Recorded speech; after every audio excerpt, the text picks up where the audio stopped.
Omnichannel has become the buzzword for retail companies. And with so much uncertainty around, no retailer can just look at only one channel of retailing. In this session, Tapan Acharya, Chief Revenue Officer, Omuni Arvind Internet, will talk about how this pandemic has changed the P&L of the Omni channel in the current situation.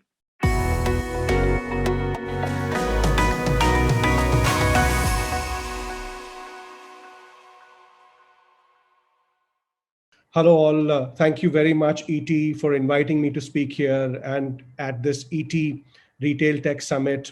It's a fantastic lineup of speakers, and I'm very fortunate to speak amongst my equals, my betters. It's a fantastic viewpoint. Uh, I have a plan today to talk about, how the pandemic has changed the entire omni-channel piece, and my agenda is to put some numbers here rather than adjectives. I want to talk and I want to give about a P&L viewpoint on how the P&L has changed in the current situation for omnichannel. I have divided this presentation into 7 parts. What has changed, the opportunity, what is the challenges, what is the impact, how is omnification happening because different players have different definitions here. What is the customer the journey desired, the benefit, and actually the P&L impact. I wanted to cover these points because if you just cover the P&L impact and the numbers, it may not make a lot of sense. And starting from, let's say, the India canvas, and we all know different reports numbers, but approximately there are 770 million plus internet connections in India, phone, fixed line, double counting, different number of internet. 450 million users have smartphones with an internet connection. Average data consumption is about 16 GB. What is this impacting is the whole online highway to do things is the size is totally changing. And the online highway that is bringing about shopping as an entertainment is a massive input into the economy. In the Indian economy, the diaspora, about 50% of the population is below the 25 years of age, and 65% of population is below 35 years of age. So the propensity to consume and buy is very, very high. We've also seen that with the current trends that the OTT has reached tier 2 cities, tier 3 cities, and it has powered in certain way the online shopping aspect because people want to get to a lifestyle. So if you see the latest online trends, different reports, 55% to 60% plus orders and end of season sales, etc., are coming from tier 2, tier 3 towns of the country. And of course, the logistics chain has expanded and delivering into 97% pin codes of the country for the forward journey. This whole last 1.5 years of period has accelerated the change. Earlier, 2 years back, when I used to talk about omni-channel retail, connecting online and offline, it was like, selling vitamins. People used to say, yeah, okay, yeah. But now it's like selling a painkiller. Everybody wants it, and the magnitude is massive. 2 years back, an omni-channel P&L or an online P&L used to be for certain categories 3 to 5% of the P&L, and now it's about 25% to 30% of the overall P&L in certain categories, and which is a massive figure. Also, due to the pandemic, the interstate logistics chains is broken. If you want to deliver product from one state to the another, there's a tests required, there are checks required, and which doesn't allow people to have a seamless experience. The user's need for instant gratification is increasing and high.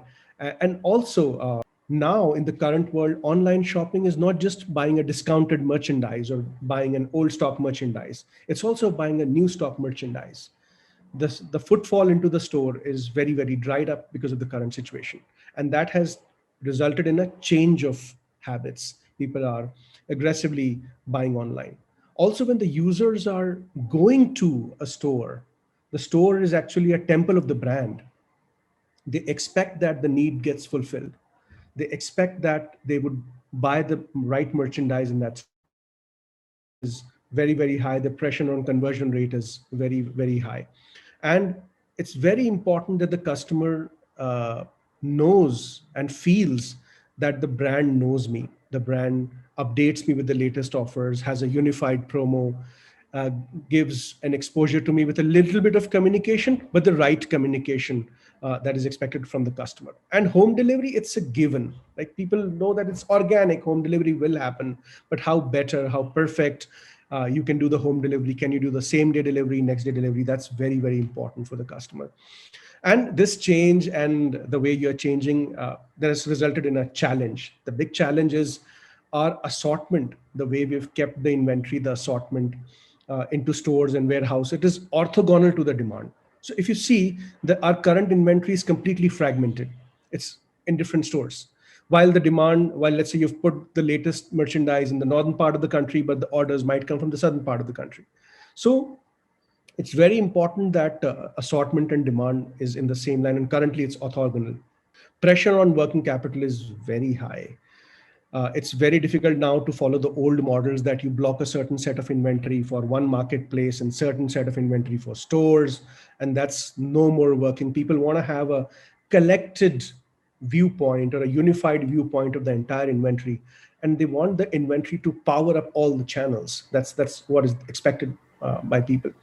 The margin mathematics are under pressure, so they cannot afford a very, very high logistics cost, to say the least, or a marketing cost, to say the least, and inventory holding cost. So it's very very important to have the margin mathematics work in the right way.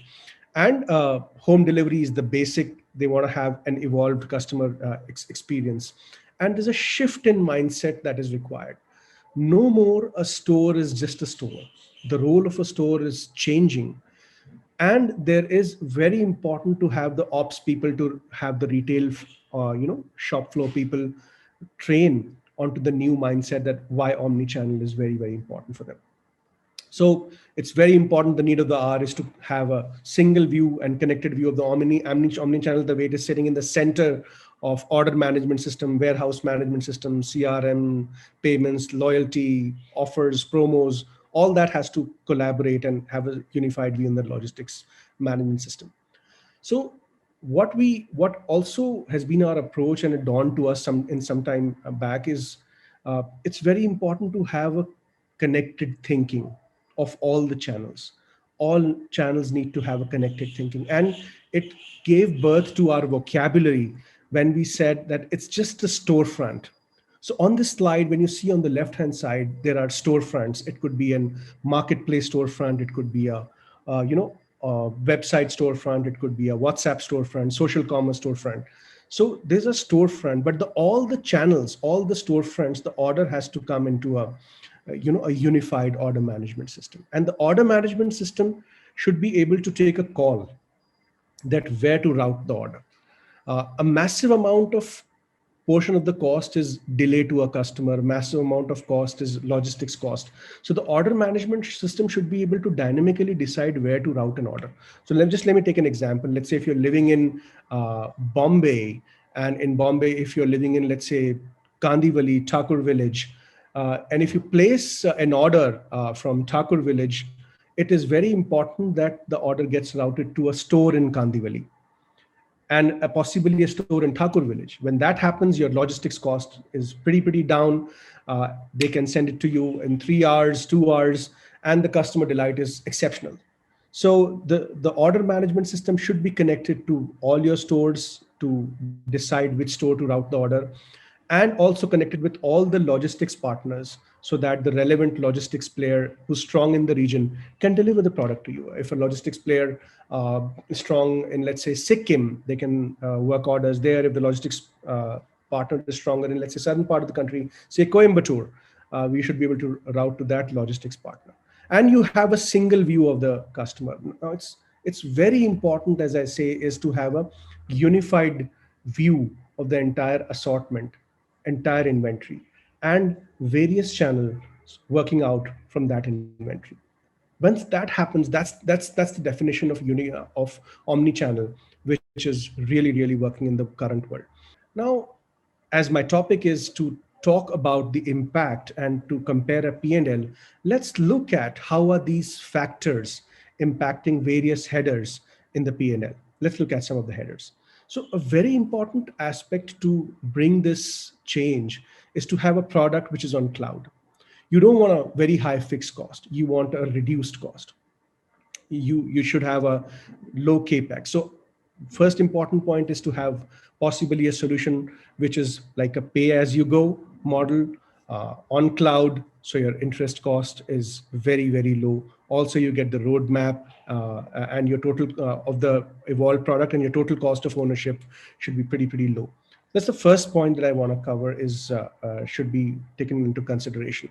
Second, and I have talked this point in the past also, that it should be one assortment should be powering all the channels. It's very difficult in the current world to block working capital.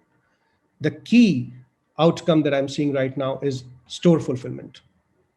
All fulfillment, whether you're buying it from online, buying it from a marketplace, or from social commerce, the fulfillment should be from the store. It reduces people cost because your store staff in the off time are able to package the goods and deliver it to the customer. The logistics cost is lower. Also, you're not blocking working capital channel by channel, and the same assortment is powering all the channels. The third point that I want to cover is reduce the logistics cost. Now, an important point which you've seen in the past is the demand is coming from everywhere, and it should not be orthogonal to your assortment, or it should not just be a warehouse model where, let's say, even if the orders are coming like crazy from Bombay or from Bangalore or from anywhere in India, but let's say you're only having a warehouse in Delhi, your logistics cost is then very, very high.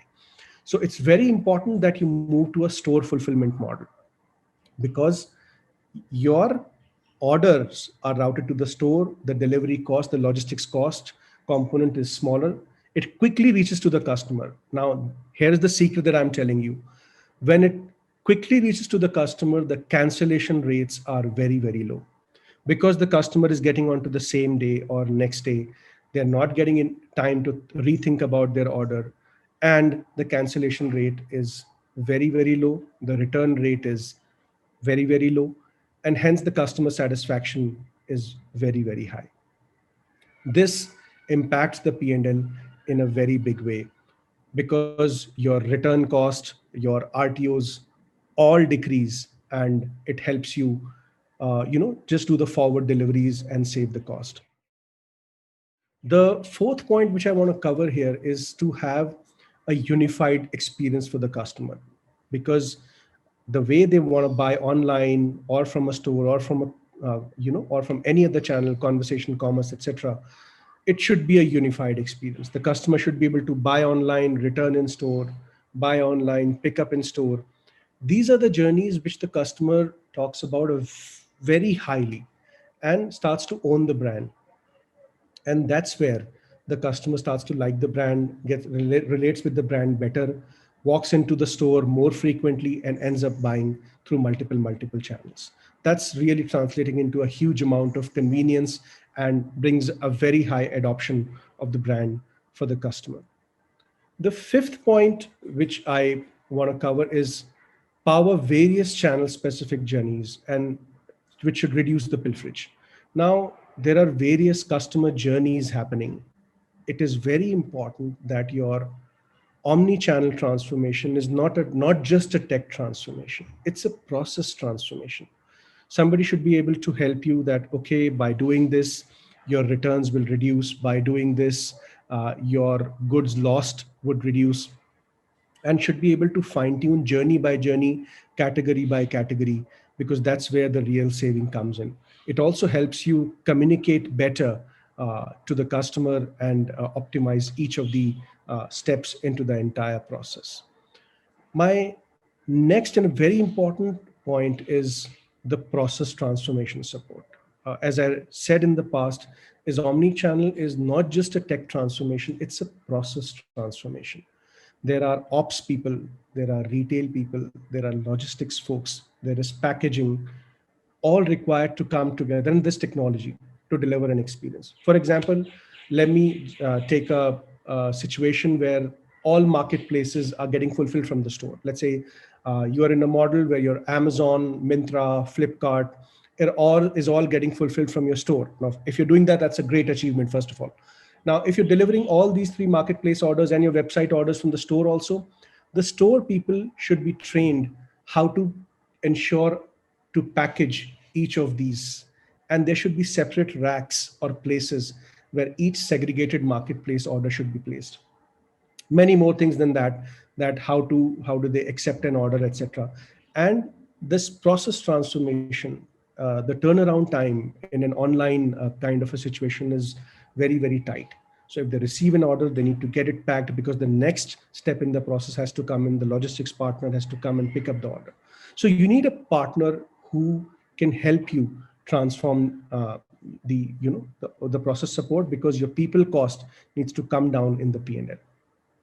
And lastly, I want to cover is, you should be able to capture the data of all these different channels to tailor your marketing, to have the right data management platform, DMP initiatives, to increase the lifetime value, to improve the promo conversion rate, to improve the communication you do with your customer for next best action. So these are the 7 points which comes to impact your P&L, and this is the way it impacts your different headers of the P&L. Let's now look at a conventional P&L in which you've been doing, let's say, mostly a warehouse fulfillment, and a new P&L where you do actually a store fulfillment. So you can, as I've talked in the past, you can see the various headers are getting impacted. And let's bring this to a fruition. In the slides forward, I'm only taking an example of a marketplace omnification, where your marketplace orders are getting fulfilled from the store. I have not covered a site, but I can cover, once you connect with me one-on-one, I can cover that too. Now, in the current P&L numbers, let's look at this. You have an MRP of the product as 1,000 rupees. And we are talking about order inventory stuck in the warehouse. You keep inventory in warehouse, mostly either it is committed to a particular channel or it's an old stock merchandise. So historically, it used to be mostly old stock merchandise. So your average discounting would be very, very high. I've taken an average discounting here to the extent of 37%. So when you do 37% kind of a discounting, your realized revenue is 630 rupees out of that.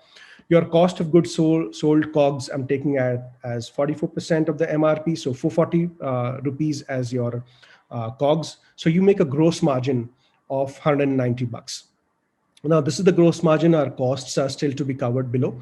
So I'm just taking a representative numbers. It could be what's the kind of deal you have struck with the marketplace. So I've taken a marketplace commission here for about 11%. So your 11% here goes for your marketplace commission. There's a fixed fee attached generally to the marketplaces which is standard. I've taken as 20 rupees on a base of 1,000.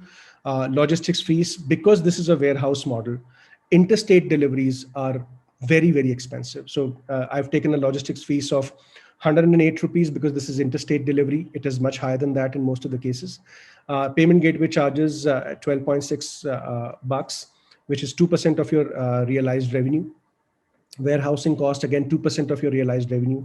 Packaging is about 7 bucks. Admin and manpower, because there is dedicated manpower for the warehouse, there is dedicated manpower separately for the store. So the way you're doing admin and manpower that I've kept, marketing cost is about 2%. Once you take these costs, your total cost is a negative of 266 rupees. So you actually make a loss of 76 to 77 bucks with a net margin of minus 12% on the P&L. Now, you might say, what's the deal here? You're making losses. It does happen to a lot many brands, and category by category, that when they immediately start from a warehouse model and they don't have control on various cost headers, they do make a loss in the beginning. Now let's compare it to the omni-channel P&L. An omni-channel P&L, that's where the situation is. We have a store fulfillment model. In the store fulfillment model, as you see, the first big change is you are also putting out the new stock merchandise. When you're selling a new stock merchandise also from the stores, the big secret is your stores remain fresh. Your stores are fresh, and because the product is moving from various channels, so you end up doing much lesser discounting. So I've taken a discounting here at 23%. Your realized revenue is at 77 rupees. COGS remaining at the same at 440 bucks. Your gross margin is 330 bucks. Now, as you see, your gross margin from 190 bucks has already moved to 330 bucks. Also, marketplaces make a better commission. In the past, marketplace, by selling an old stock merchandise, we're making a 69 rupees kind of a commission. Here, they're making an 84, 85 rupees of commission because it's a newer stock merchandise. Fixed fees remaining the same. Logistics fee changes big time, because when you're doing store fulfillment, most of your orders are going in the same state from a nearby store. So there's a massive change in the logistics fee. In certain cases, we have seen 45 to 55% of reduction in logistics fees because you are shipping from the nearby store. The payment gateway charges were being the same percentage as in the past, but because it is a higher realized revenue, the payment charges has increased to $15. Warehousing cost reduces because your orders landing into the warehouse is much lesser. You're keeping less of a dead inventory, less of space, less of manpower. So it comes to only $3 here. Packaging cost remaining the same, admin manpower similar. You see here, you have a total cost of a negative 235 rupees, but here you make a profit of $95. Earlier a loss of 76 $77, and here a profit of $95. You end up making $171 to $172 of profit. And that's how the store fulfillment model is changing massively. And it's a massive requirement to run a very successful P&L in the current retail. The current retail environment is in a massive stress due to the pandemic because the working capital is stuck in various pockets. The operational cost is higher, the logistics cost is much higher. And by the factors, when you say that you are able to reduce the load on working capital by activating the entire assortment to all the channels, by powering your store merchandise, by giving newer journeys, by reducing logistics cost, you're able to make much better profits. So I've done this in the past. We're doing it for about 100 brands for more than 7,000 plus stores, and we're finding that that's how an omni-channel is becoming very, very profitable. So that's what I wanted to cover from my standpoint, that it's very important that we rethink retail. These are some of the brands which we've done it in the past, and we've been doing it successfully over the past 7-8 years. It's very important in the current pandemic situation to rethink retail and make it more optimum. All the best to you all. Thank you.